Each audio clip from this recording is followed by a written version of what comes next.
Salut les tisseurs de fibres, si comme moi vous êtes un mordu de musculation, vous vous êtes déjà sûrement demandé comment faire en vacances pour continuer à entraîner votre dos, vos biceps, alors que vous n'avez aucun matériel, pas d'haltères, pas de barre de traction.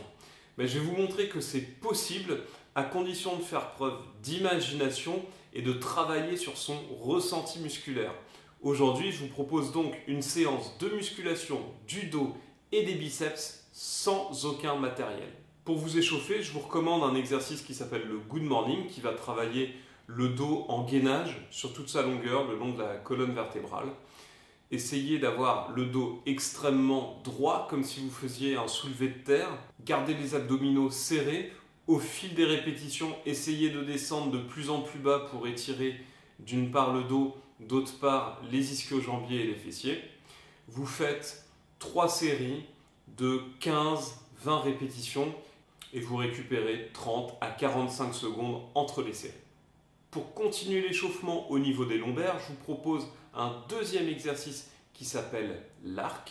Vous vous mettez à plat ventre, les mains sur les tempes, vous décollez les genoux du sol, les jambes sont quasi tendues et vous cambrez en même temps pour regarder devant vous. Alors tirez bien vos épaules en arrière, tirez bien vos coudes en arrière pour échauffer à la fois le haut du dos, le milieu du dos, les lombaires. Et vous allez également travailler sur vos fessiers et vos ischios. Pas d'à-coups, sans quoi vous risquez de vous faire mal sur le bas du dos. Faites 3 séries de 15 à 20 répétitions en récupérant 45 secondes à 1 minute entre 2 séries. Je vous recommande ensuite de vous étirer un petit peu sur 2 exercices, le lâcher-prise et la roulade. Dans un mouvement comme dans l'autre, ne gardez pas la position trop longtemps, sans quoi vous risquez d'endormir vos muscles. Il faut les étirer, mais qui restent en même temps bien toniques pour la suite de la séance. Ensuite, on commence le travail du dos à proprement parler avec le premier exercice que j'appelle les pompes dorsales. Vous vous mettez sur le dos, les pieds à plat, le bassin au sol, les coudes bien enfoncés dans le sol et vous serrez tout votre tronc. Il faut que votre tronc soit gainé, ultra rigide, du bassin jusqu'aux épaules. Et ensuite, en appuyant sur vos coudes et en regardant le plafond, vous poussez avec vos bras pour décoller le haut du dos du sol. Alors attention, ça ne doit pas être un travail d'abdominaux.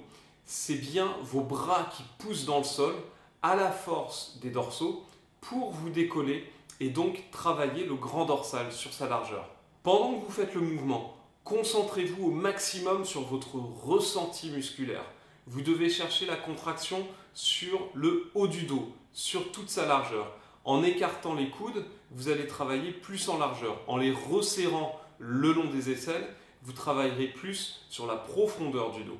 C'est comme en traction, la différence entre traction bras écartés et bras resserrés. Je vous recommande 5 séries de 10 à 12 répétitions. Une fois que vous maîtrisez cette forme d'exécution, essayez de décoller le bassin du sol et de continuer à vous monter et à vous descendre à l'aide de vos bras. Et une fois que cette deuxième version est maîtrisée, vous pouvez essayer la version ultime. Cette fois-ci, vous tendez complètement les jambes, le bassin décollé du sol. C'est comme des pompes, sauf que c'est à l'envers. C'est pour ça que j'appelle ça les pompes dorsales. Deuxième exercice, le biceps squeeze, donc pour le travail des biceps. Vous vous tenez debout, vous attrapez votre cuisse avec votre main, essayez de vous tenir le plus droit possible et de fixer votre coude. Et uniquement à la force du bras, donc en relâchant totalement la jambe libre, vous fléchissez le coude au maximum pour monter votre cuisse. Alors attention, l'objectif c'est pas de monter la cuisse, l'objectif c'est de fléchir le bras complètement. Essayez d'aller au moins jusqu'à 90 degrés. Et à la descente, pareil, vous le tendez complètement pour travailler en amplitude maximale, sans quoi vous aurez du mal à développer et à cibler efficacement le biceps. Essayez de tirer plutôt le coude en arrière pour avoir des bonnes sensations sur le biceps. Allez-y lentement, surtout au début. Essayez de relâcher, c'est le plus important, au maximum votre cuisse pour que la cuisse, le poids de la cuisse, fasse office d'haltère. Concentrez-vous sur votre ressenti. Si au bout de quelques répétitions, vous sentez que votre biceps chauffe, brûle, voire qu'il n'en peut plus, c'est gagné. En fonction de votre niveau, vous allez faire entre 5 et 15 répétitions. C'est inutile d'aller au-delà. Si vous sentez que vous pouvez faire plus, essayez d'appuyer avec votre cuisse vers le bas pour rajouter de la pression sur votre main, comme si vous alourdissiez un haltère. Vous travaillez d'un côté, vous travaillez de l'autre, prenez 1 minute de pause et recommencez. Au total, faites 5 séries pour le biceps cuisse. Troisième et dernier exercice, le rameur. Alors c'est un mouvement complet qui va travailler aussi bien vos biceps que votre dos. L'idée c'est de se mettre en équilibre sur les fesses, d'attraper le dessous de vos cuisses avec vos mains et de relâcher, comme pour le biceps cuisse, tout le poids de vos jambes sur vos bras. Commencez la position bras tendus, c'est-à-dire jambes vers l'avant. Essayez de sortir au maximum la poitrine. Et là, déjà, concentrez-vous pour ressentir les bras sous tension et le dos qui commence également à chauffer. Une fois que la position de départ est bien maîtrisée, que vous êtes stable, commencez doucement à fléchir les bras et à tirer les épaules en arrière en reculant les coudes. Cherchez pas à monter vos jambes, ce sera trompeur, ça fait que vous concentrerez trop sur le rendu du mouvement. Comme pour le biceps cuisse, il ne faut pas essayer de bouger la jambe, mais plutôt de fléchir le bras et de contracter le dos.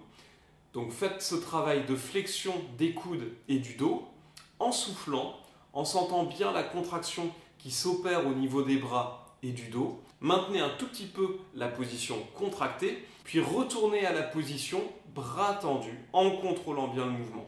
Si au bout de quelques répétitions, ça commence à chauffer, à brûler, alors à ce moment-là, c'est que vous faites bien l'exercice. Allez jusqu'à 10 voire 15 répétitions. Ce n'est pas nécessaire d'aller au-delà, sans quoi vous travaillerez plus sur de l'endurance que du volume ou de la force. Vous reposez pendant environ 1 minute à 1 minute 30 et vous faites ça 5 fois. L'objectif sur tous ces exercices sans matériel, c'est de travailler sur votre ressenti musculaire et pas de faire le mouvement en lui-même, parce que le mouvement, n'importe qui peut le faire. On peut le faire en s'aidant des jambes, en trichant, entre guillemets, mais auquel cas le travail sur le dos et les biceps sera d'aucune efficacité, d'aucune utilité. Et en plus, comme vous n'utilisez pas de matériel, vous avez évidemment aucune chance de vous blesser. Et à force, quand vous maîtriserez bien ces différents mouvements, vous vous rendrez compte que vous contrôlez votre corps de mieux en mieux. Vous réussissez à faire venir la congestion plus facilement. Et finalement, c'est presque avec la force de votre volonté, votre concentration, sans utiliser de charge, que vous réussirez à stimuler vos muscles et à prendre en volume et en force musculaire. Pour terminer la séance, vous reprenez les 2 petits étirements qu'on a fait en début d'entraînement, c'est-à-dire le lâcher prise et la position de la roulade. Cette fois-ci, vous la tenez un peu plus longtemps, 1 minute 30 par posture, pour bien décontracter les muscles. Je vous recommande de faire cette séance 3 fois dans la semaine. Vous récupérez 24 heures entre 2 séances, puis 48 heures avant de recommencer la semaine suivante. Voilà les tisseurs de fibres, j'espère que cette vidéo vous aura intrigué et que vous aurez envie de tester cette séance. Personnellement, c'est de cette manière que je travaille mon dos et mes biceps depuis maintenant de nombreuses années, je crois 6 ou 7 ans. Donc je vous propose d'essayer au moins de vous faire votre propre opinion. Si vous avez besoin de conseils plus personnalisés d'un coaching sportif ou nutritionnel, au poids de corps ou autre, vous n'hésitez pas à me contacter dans le lien qui se trouve dans la description et à vous rendre sur mon site internet. En attendant, je vous souhaite comme d'habitude de bien vous entraîner, restez libre et à la prochaine vidéo. Ciao!